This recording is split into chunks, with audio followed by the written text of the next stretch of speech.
अस्सलाम वालेकुम नाज़रीन, मैं हूं आपके साथ इमरान बढ़ाना और आप देख रहे हैं ANS।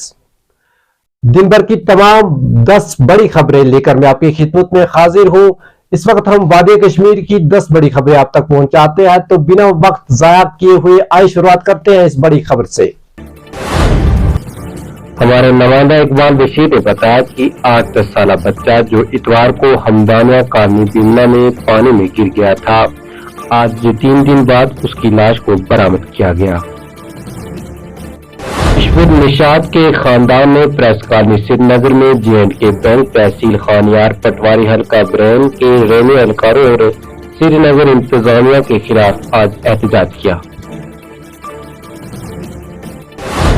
सरकारी ज़राए ने बताया कि जनूबी कश्मीर के अनंतनाग जिला के कोकरनाग में एक गैर मुकामी को झड़प में जख्मी होने के बाद इस अस्पताल में दाखिल कराया गया। उनका कहना था कि कोकरनाग बाग के अंदर 2 गैर मुकामी लोगों के दरमियान झगड़ा हुआ, जिनकी शनाख्त लाल मोहन शाह और रविंद्र शाह के नाम से हुई है। दोनों बहवालपुर बिहार के रहने वाले थे।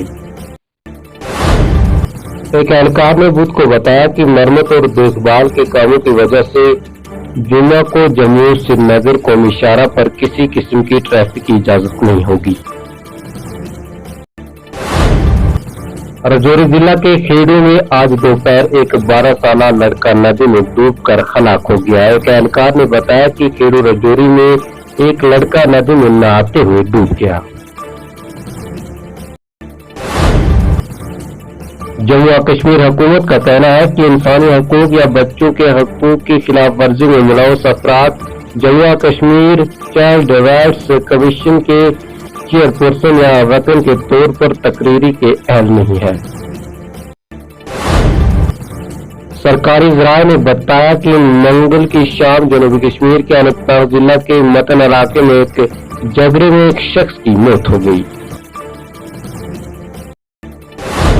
मेयारी सेहत की देखभाल की दस्तयाबी को यकीनी बनाने के लिए एक अहम फैसले में इंतजामी कौंसिल ऐसी जिसकी आज यहां लेफ्टिनेंट गवर्नर मनोज सिन्हा की क़यादत में मीटिंग हुई, में रेशीपुरा बड़गाम में 125 बिस्तरों वाले अस्पताल की तमीर के लिए अराजी की मुंतकली को मंजूरी दी।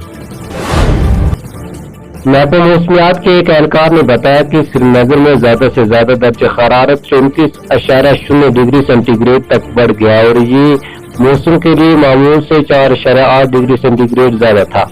अहलकारों ने बताया कि आज का दर्ज हरारत गुज़िश्ता सबसे ज्यादा 33.3 डिग्री सेंटीग्रेड से तजावुज कर गया, जो कल रिकॉर्ड किया गया था।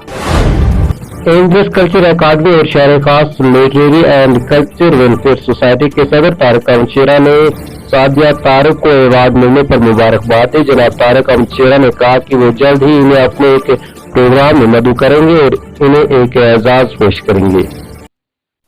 नाजरीन, ये थी दिन भर की तमाम बड़ी खबरें। इंशाल्लाह कल इसी वक्त पर आपसे दोबारा मुलाकात होगी। तब तक आप ANS देखते रहे और पेज को फॉलो, यूट्यूब चैनल को सब्सक्राइब कर दीजिए ताकि जितनी भी अहम न्यूज होगी वो सबसे पहले आप तक पहुंचे।